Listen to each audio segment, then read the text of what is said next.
በትግራይ ወጣቶች ላይ ምን እየተፈጠረ ነው? የመቀሌው ጭንቀት መረጃውን በአጭሩ አቀርብላችኋለሁ። ከፊታችን አርብ ግንቦት 21 2018 ዓ.ም ጀምሮ ነብዩ መሐመድን አሳየን ብለው እመቤታችንን ክርስቲያኖች በደብረ ምጥማቅ ላይ ጠየቋት። እመቤታችንን ነብዩ መሐመድን አምጥታ አሳየቻቸው። ነገር ያው ሁሉ ይወገርበት የተባለውን ድርጊት ከማድረጉ በፊት ሁላ በግልጽ ያምሩ በሽተኛ ተስፋ አለኝ። ኢትዮጵያ ከዚህ ውስጥ እንደምንም ትወጣለች። አብይ አህመድ አሊ አይወጣትም፣ እነግርሃለሁ አይወጣትም። እኛ አማኞች ሙስሊም ኦርቶዶክስ ያረዳውን ስጋ መብላት ኃጢአት ነው። ሁለት ታታይ የህዝብ ማመላለሻ አውቶቡስ ውስጥ 12 ተሳፋሪዎች መኪና ውስጥ እያሉ በተተኮሰባቸው ጥይት ህይወታቸው ማለፉን። ሰላም ጤና ይስጥልኝ። እንዴት አደራችሁ? እንዴት ዋላችሁ? እንዴት አመሻችሁ? አምላከ አበው ቅዱስ እግዚአብሔር ስሙ ዛሬም ዘወትርም የተመሰገነና የተወደሰ ይሁን። በወቅታዊ ጉዳይ ተመልሼ መጥቻለሁኝ። ቀጥታ የምንገባው በሱ ላይ ነው። ታዲያ ይህ ቪዲዮ ለብዙዎች እንዲደርስ ላይክ፣ ሼር ማድረጋችሁን አትርሱ። አዲስ ከሆናችሁ ሰብስክራይብ አድርጉ። በነገራችን ላይ ምናልባት ሁለተኛ ቪዲዮ ላይ አንድ ጉዳይ አሳውቃችኋለሁ። ፐርሰናል የሆነ ነገር ነው፣ አሳውቃችኋለሁ ወይ ደግሞ ሰራላችኋለሁ። በተለይ ለኳስ ብዬ በአምቡላንስ ተጭኜ ወደ ሌላ ሀገር ሄድኩበትን ምክንያት ነው እና በደንብ በሰፊው እናያለን። ቻምፒዮንስ ሊግ ስለደረሰ ከእሱ ጋር እያያዥ ሀሳብ ልስጥበት ብዬ ስላሰብኩኝ ነው። እናያለን። ታዲያ አማራ ክልል ላይ የሰላማዊ ሰልፍ ጥሪ ተደርጓል።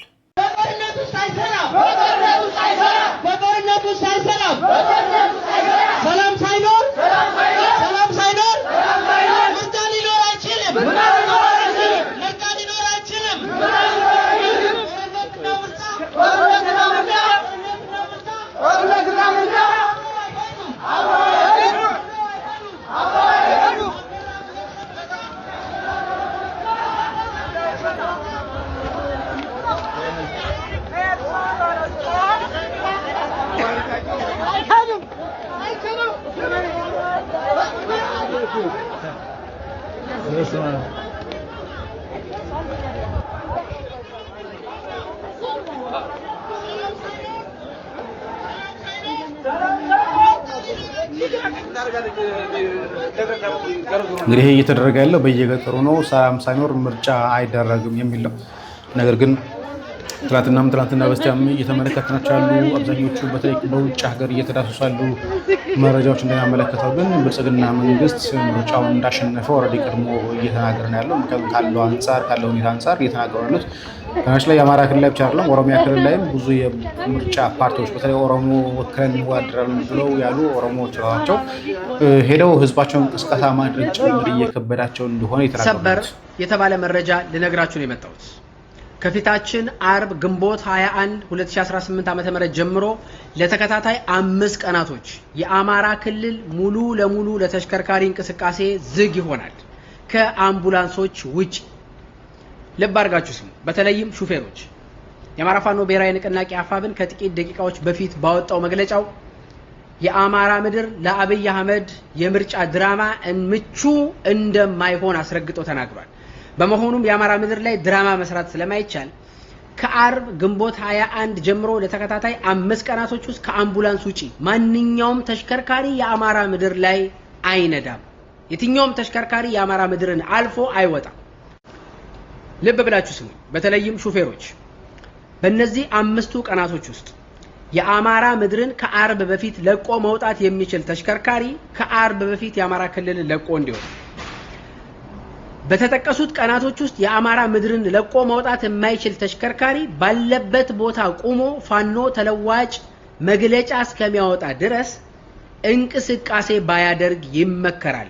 እጅግ አሳዛኝ እንግዲህ ይህ እየሰማ ያለ ነው። እንግዲህ ከትናንትና ጀምሮ እየተሰራጩ ያሉ በተለይ ብዙ ደብዳቤዎች በዛም እያሰራጯቸው ነው። ምንም አይነት ትራንስፖርት በተለይ ዛሬ ያው የእመቤታችን አብይ በዓል አይደል እንመለከተዋለን፣ አበይት በዓል ነው እንመለከተዋለን።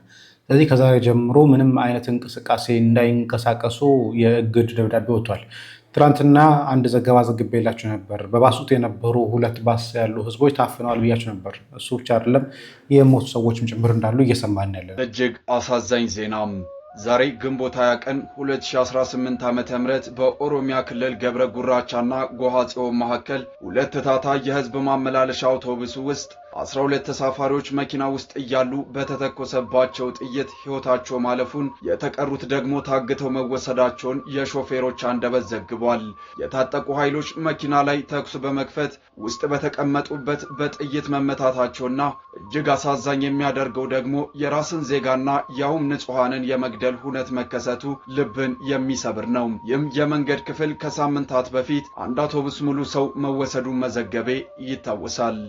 እንግዲህ ያስቡት፣ ሾፌሮች በነፃነት ማይንቀሳቀሱበት ሰላም በሌለበት ሀገር ላይ ነው ምርጫ እያደረገ ምርጫ አሸንፍ ያለው ሊል እየተዘጋጀ ያለው ይህ መንግስት። እንግዲህ እንደዚህ ነው። ሾፌሮች በሰላም ወጥተው ማይገቡበት፣ ህዝቡ በሰላም ወጥተው ማይገባበት፣ መንገድ ትራንስፖርት ላይ የተሳፈሩ ሰዎች በሰላም ወጥተው ማይገቡበት ሀገር ላይ ሆነን ነው ምርጫ በሁሉም የኢትዮጵያ ክፍል ላይ ይካሄዳል ከአንዳንድ ቦታዎች በቀር እየተባለ ያለው። በጣም ያሳዝናል። ደግሞ ይህ ብቻ አይደለም። ትናንትና ስለ ትግራይ ዘግቤላችሁ ነበር። ስሙ። በትግራይ ወጣቶች ላይ ምን እየተፈጠረ ነው? የመቀሌው ጭንቀትን መረጃውን በአጭሩ አቀርብላችኋለሁ። በትግራይ ክልል ላለፈው አንድ ሳምንት የተጠናከረ የግዳጅ ምልመላ ወይም አፈሳም እየተካሄደ መሆኑን ተከትሎ ነዋሪው ከፍተኛ ስጋት ውስጥ ወድቋል። በተለይ በመቀሌ ከአክሱም እስከ ዛላምበሳ እንዲሁም ከአዲቀዬ እስከ ተለያዩ ወረዳዎች ወጣቶች በስፋት እየታፈሱ ነው። ይህ የዘመቻ አድማስ መስፋፋት በመቀሌ የሚገኙ ነዋሪዎችን አፈሳው ወደኛ አንበር መምጣቱ አይቀርም ወደሚል ከባድ ጭንቀት ከቷቸዋል። በዶክተር ደብረጽዮን ገብረ ሚካኤል የሚመራው የህወሓት ክንፍ ይህንን አስደንጋጭ እርምጃም ደጀንና ግንባርን የማጠናከር አጀንዳ ነው ብሎታል። በዚህም ወጣቶቹ ፍቃዳቸው ሳይጠየቅ በቀጥታ ወደ ወታደራዊ ማሰልጠኛ ካምፖች እየተወሰዱ ነው። አንዲት የቀድሞ የህወሓት ተዋጊ ለዛሀበሻ እንደገለጸችው ወጣቱ ራሱን ለማትረፍ ሲል አካባቢውን እየለቀቀና በተለያዩ ስፍራዎች የተደበቀ ይገኛል። የህዝቡ ስነ ልቦና በፍርሃት ከመዋጡም በላይ የከተሞች መደበኛ እንቅስቃሴም ተስተጓጉሏል። ምንም እንኳን አፈሳው ጠናክሮ ቢቀጥልም በመቀሌ ዙሪያና በዛላምበሳ አካባቢ ህዝቡ በራሱ ተነሳሽነት ታፍሰው ይወሰዱ ከነበሩት ወጣቶች መካከል የተወሰኑትን በማስመለጥ ከዘመቻው መታለቅ ችሏል። ይህ ሁኔታ በቀጣይ ምን ሊያስከትል ይችላል? በተለይ ከምርጫ በኋላ በፌዴራል መንግስቱና በህወሓት መካከል የሚኖረው ፍጥጫም ብዙዎችን አሳስቧል። በነገራችን ላይ የህዝቡ መታፈን ብቻ አይደለም። አሁን ትናንትና አንድ እያነበብን የነበረው መረጃ ምን ነበር? ማህበራዊ ሚዲያ ላይ ከዚህ በፊት የነበረው ጀኔራል ታደሰ ወረደ ነው የሚባለው ሰው የራሱ አፍነውት ከወሰዱት ስንት ጊዜያቸው ነው? የውጭ ሚዲያዎች ናቸው እንደው ታፍነው ተጠልፎ እንደው ተወሰደ እንኳን ዘገባ እየዘገባ ያለው የውጭ ሀገር ሚዲያ ነው። የሀገራችን ሚዲያ እንደዚህ አይነት ዜናዎች እየሰሩ አይደለም። ታደሰ ወረደ የተባለው ጀኔራል ኃላፊያቸውን ጠልፈው ተወስደውት ነበር። አይገርማችሁ? መድኃኒዓለም ባይዘው እኛ ክፉ ማህበረሰቦች ነው፣ እናስመስላለን ሃይማኖት ያለን ምናምን እንጂ በጣም ክፉ ነው የኛ ማህበረሰብ። ይህ ልጅ በግልጽ እናቱን ወጥተው ከመናገራቸው በፊት ያ ሁሉ ይወገርበት የተባለውን ድርጊት ከማድረጉ በፊት ሁላ በግልጽ የአእምሮ በሽተኛ ነኝ ያመኛል ብሎ እርዱኝ እያለ በትልቅ ሚዲያ እኮ ተናግሯል። ከዛ በኋላ ሰው አጥምዶት ያው አንድ ልጅ ነው አሉ። እንኳን ብዙ እንትን አይደለም፣ ግን አጥምዶት ቆም ብሎ ድካሙን ለማህበረሰብ አስተዋውቆ እንደዛ ህዝብ ይወገር ይታረድ እያለ ሲወግረው ሲያባብስበት እዚህ ደረሰ። አሁን ከንፈራችን ልንመጥ ነው ለእናትየዋ መታ ስትናገር። እንዲህ አይነት ሰው ቤተሰብ እንዳለው በምን እንደሚያልፍበት ምናምን አይገባም። ማስተዋሉ ላክቶናል። ስለ አንድ ሰው ጉዳይ እንደዚህ በቃ ፈራጁ ነን ማለት። የሚያስቀኝ ደግሞ ደብል ስታንዳርዱ መፍረድ ያለብን ሰዎች ላይ እኮ አንፈርድም። በአደባባይ ምንም ሳይጎላቸው አጀንዳ ይዘው ትውልድን እየበከሉ ያሉ ከማህበረሰቡ ሴት ወግ ባህል ውጭ እያደረጉ ያሉ ሰዎችን ክብር እየሰጠን የኔ ቆንጆ የኔ እናት እያልን ብዙዎቹን እያከበርን አሉ እኮ በሰላም እየተንቀሳቀሱ ወልደው ከብዶ ማህበረሰባችን ውስጥ ምጠሉትን ነገር እያደረጉ። አንድ ሰው ግን ህዝብ ጋር ሳይደርስ በህመሙ ምክንያት አንድ ድካም ደረሰበት ይወገር ምናምን ያላችሁ ይው ቤተሰብ ጣጣ ለሱም ጣጣ አባብሳችሁበት። አንድ እንኳን ያስተዋል የለም። ይህ ሰው መታከም ነው ያለበት ያለ የለም። እርዳታ የሚያስፈልገው ያለ የለም። ሽሽት ነው ጸበልም ምንም ሄዱ የኔ ህዝብ አፍ ሽሽት ነው። ክፉ የአበሻ ምላስ ደግሞ ክፉ ነው። አይዘው የት እንደሚያደርስ ያያችሁ እና መወገር መገሰጽ ያለበትን አታቁም።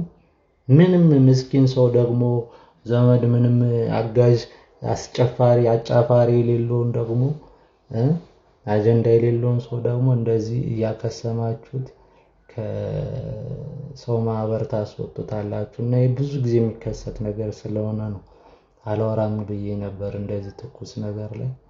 ግን በጣም ያሳዝናል። የአእምሮ ታማሚን የምንገፋ ሰዎች ክፎች ነን ባይዘው። እንግዲህ ዶክተር ኒቆዲሞስ ያለውን ሰምታችሁታል። እስቲ የእናንተ ሀሳብ ምንድን ነው? እንደዚህ አይነት ሰዎች ላይ ያመናል ብለው እየተናገሩ ያሉ ሰዎችን ማሰቃየት ተገቢ ነው ወይስ አይደለም? ደግሞስ ህዝቡ እያሰቃየ ነው ወይስ አይደለም? በእርግጥ ይህ ሰው የተጠላውስ በምን ምክንያት ነው? ምን አደረገ ተብሎ በተወራበት ወሬ ነው የሚለውን ነገር ላይ እስቲ ሀሳባችሁን ለማንኛውም ስጡ። መሐመድ ሰምታችኋል ብዬ አስባለሁ። ባለፈው ለጊዜ አቀርቤዋለሁ የመሐመድን ጉድ። ታዲያ እመቤታችን ዛሬ የተገለጠችበት ዕለት ነው። ይህ መሐመድ ስዕል ቤተክርስቲያን ውስጥ አለ ስለተባለው ማለት ነው።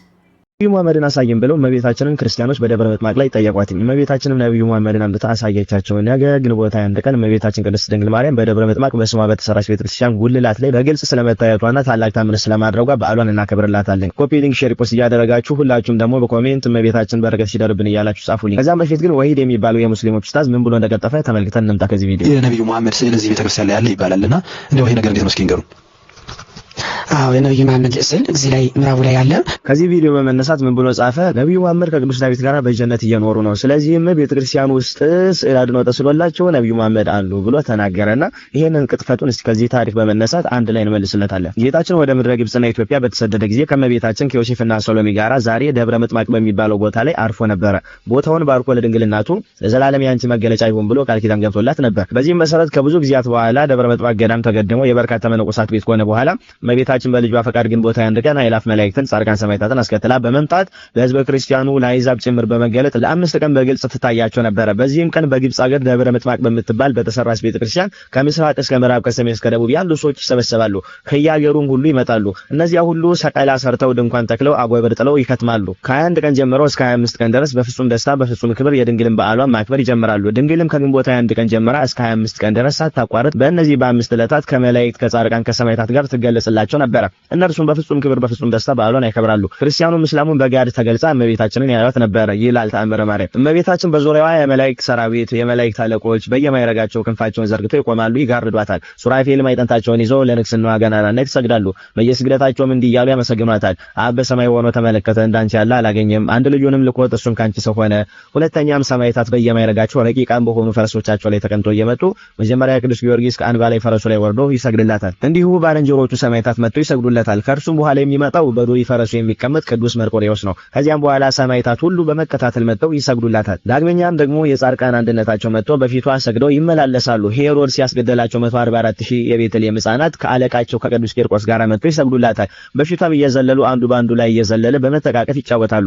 በደብረ ምጥማቅ የተሰበሰቡ ሁሉ ክርስቲያኑም እስላሙም ሁሉ ይህንን በግልጽ በተመለከተ ጊዜ እጅግ ሐሴትን ያደርጋሉ። እናት አባት የሞቱበት ቢኖር ወይም ከዘመዶቹ ቢሆን ወላዲተ አምላክን እመቤቴ ወይ እገሌን አሳየኝ ብሎ በሚለምናት ጊዜ ቀድሞ በነበረበት መልኩ ያን ጊዜ ታመጣዋለች። እንዲሁም ደግሞ ህዝቡ ሁሉ መሐረባቸውን ወደ ላይ ወረወሩላታል። እመቤታችንም የወደደችውን በእጇ ተቀብላ መልሳ ትጥልላቸዋለች። እነርሱም ለበረከት በየጥቂቱ ይካፈሉታል። በእንዲህ አይነት ሁኔታ 5 ቀን ሙሉ እስላሙም ክርስቲያኑም አረማዊውም በጋድ ተመልክቷታል። ወደ ቤታቸውም ለመሄድ ሲሹ ደግሞ በፊቷ ሰግደው ይሰናበቷታል። እመቤታችንም ተባረካቸውና ሄደው እንደገና ይመለሳሉ።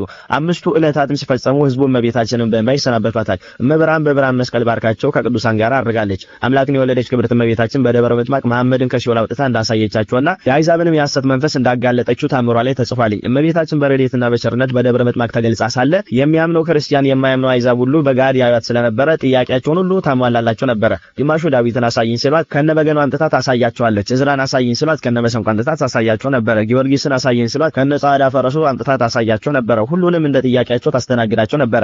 ከመካከላቸው አንዱ ካህን እመቤቴ ሆይ እነዚህ ሙስሊሞች መሐመድ ነብይ ነው እያሉ ይዘበዝቡናልና እስቲ እርሱን አሳይን ይሏታል። ያን ጊዜም የብርሃን እናቱ እናቱ እመቤታችን መሐመድን ከሲኦል አውጥታ አሳይታቸዋለች። እንዴት ባለ ሁኔታ ቢሉ ደግሞ እንደ ከሰል ጠቁሮ በግመል ላይ ተቀምጦ ነበረ። የመሐመድን ብልት ከግመል አንገት ጋራ በእሳት ሰንሰለት ታስሮ እርሱ ከሰል መስሎ በግመሏ ላይ ተቀምጦ አጋንንት ከፊት ከኋላ ከቀኝ ከግራ በእሳት አለንጋ እየገፉትና እያዳፉት ከሲኦል አውጥተው የተሰበሰበው ህዝብ ሁሉ እንዲመለከቱ አደረጉት። የተሰበሰበው ህዝበ ክርስቲያንም እመቤታችን ባሳየቻቸው ተአምር እጅግ ተደንቀው ለክብሯ እየሰገዱ በእንባ አመሰገኗት።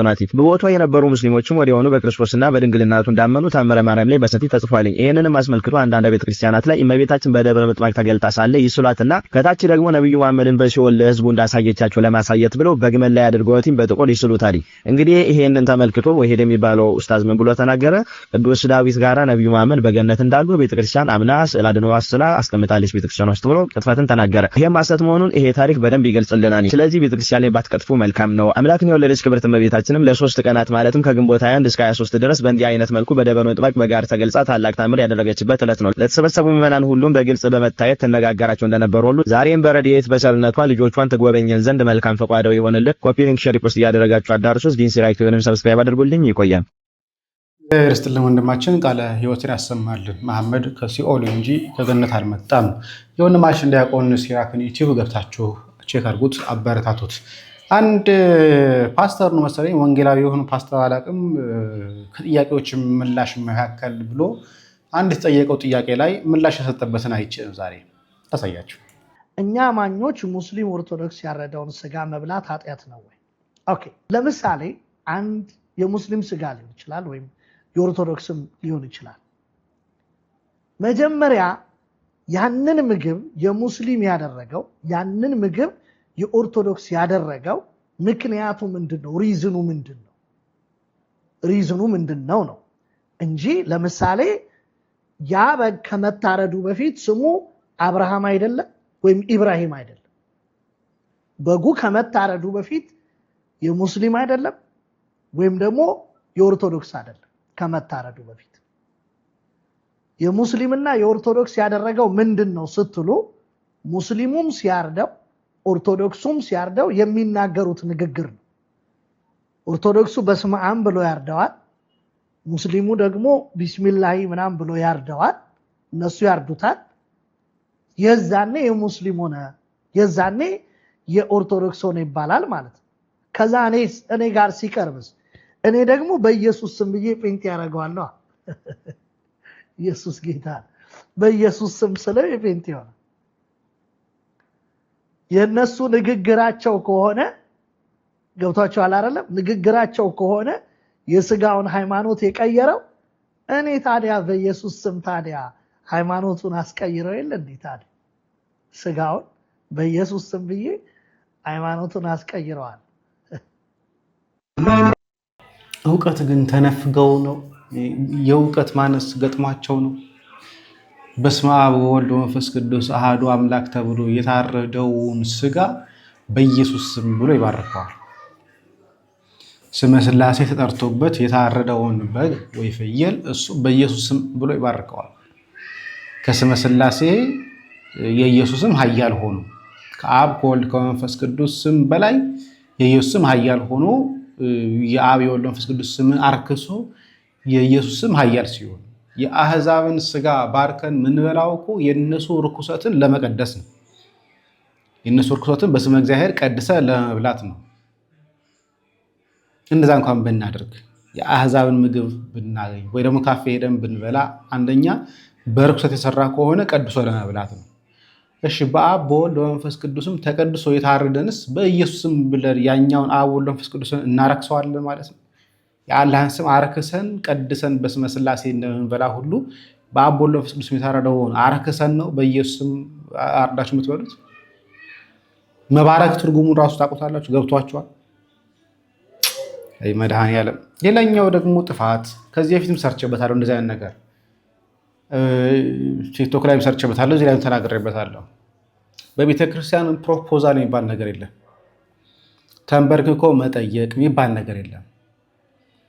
አንዳንድ ሰው ቤተ ክርስቲያን ይሄንን ነገር ስላደረገው ይሆን የተቀደሰ ትዳር የተቀደሰ የጓደኝነት ወይ ደግሞ ህይወቱ የተባረከ ይመስለዋል። እንዲህ አይነት ስርዓት የለን። በእናታችሁ ተው። መጫወቻ አታርጉም። በእርግጥ የሆነ አካል ግፊት እንዳለ እረዳለሁ። እንደዚህ አይነት ሰዎች የሚገፋቸው አካል እንዳለ እረዳለሁ። በቤተ ክርስቲያን ፕሮፖዝ ታደርግ አይታ ወይ ደግሞ የሆነ ሰው እንትን አድርጎት ወይ በአንድ በሌላም የሆነ ጊዜ ላይ በእንደዚህ ነገር ላይ ተናግሮ ሊሆን ይችላል። ግን ቤተ ክርስቲያን ፕሮፖዝ የሚባል ነገር የለም። ቀለበት የሚባል ነገር የለም። በጋብቻ ነው ቀለበት የሚደረገው። ፕሮሚስ ቀለበት የሚባል ነገር ራሱ በቤተ ክርስቲያን የለም። በነገራችን ይሄን ወቁ። አንድ ቀለበት ነው ያለው። እሱንም ቀለበት ቤተ ክርስቲያን በስርዓተ ጋብቻችን ዕለት የምታደርግልን ቀለበት ነው። ሽምግልና አለ። ከሽምግልና በኋላ ቤተክርስቲያን የምታጋባው ጋብቻ አለ።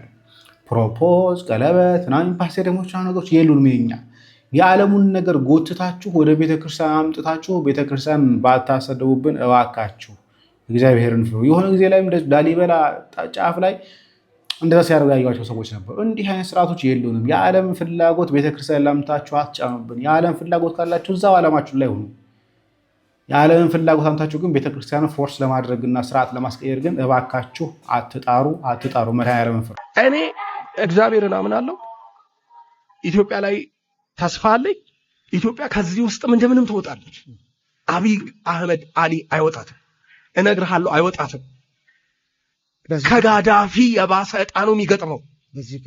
በዚሁ ከቀጠለ ከጋዳፊ የባሰ የጋዳፊ ያን የመሰለ ሰው እንደ አይጥ ተጎትቶ አይተነዋል አይደል? እንዴት መቀለጃ እንደሆነ የባሰ ሪፐብሊካን ጋር ዳያድ ነው፣ ኦህዴድ ዳያድ ነው። እንደውም እሱ ነው መልሶ የሚቀልበው። ሽመልስ ነው የሚበላው። ይሄን ቀልድ ካላቆሙ አይተርፏትም አንዳቸውም። ግን ኢትዮጵያ ተንገጫግጫም ቢሆን ትተርፋል። እግዚአብሔር ነው የሚያውቀው ማን እንደምንተርፍ። ግን እነዚህ ሰዎች አጣ አሁን እኔ የሚያሳስበኝ ምንድነው? ይነቁ ይሆናል ወይ?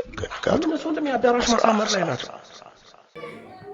ተስፋ እናደርጋለን ይሄ ጊዜ እንደምናየው ይሄን ሁሉ የንጹሃን እንደም ፈጅቶ እንደ መንግስቱ ኃይለ ማርያም ዙምባቤ ሄዶ የሚደበቅ ከሆነ አንድ ነገር ነው፣ እናየዋለን። እሱም ቢሆን የቀን ጊዜ የጊዜ ጉዳይ ስለሆነ የምንመለከተው ይሆናል።